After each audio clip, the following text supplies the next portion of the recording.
Hello everyone, welcome back and you are watching Technical World. Today in this video I am going to show you how to fix Instagram error feedback required in iPhone and iPad in any iOS version. So without wasting any time, let's get started. The first thing that we have to do, we have to tap and hold the App Store and a menu will appear and we have to tap on updates. Now check the list, is there any update available for Instagram? If there is, then we have to update Instagram app first. The next thing that we have to do, we have to launch settings.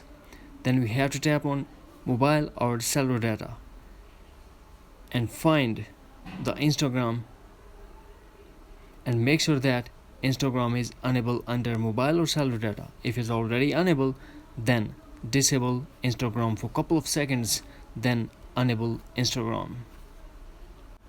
The next thing that we have to do, we have to launch settings, then tap general and tap date and time and make sure that set automatically is enabled.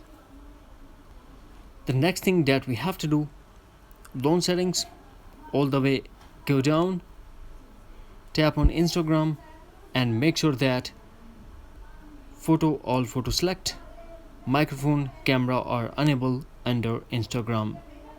Only what we have to do, we have to go back to settings, general and tap transfer or reset iPhone, then tap reset and tap reset all settings. This process will delete all your customized setting to default setting, but no data or media will be deleted. Now put iPhone passcode and tap again, reset all settings to confirm. That's it. With these a simple and easy step, you will get rid of this issue. Friends, you found this video helpful, so please don't forget to subscribe, like and share with your friends and family. Thanks for watching. Take care. Bye bye.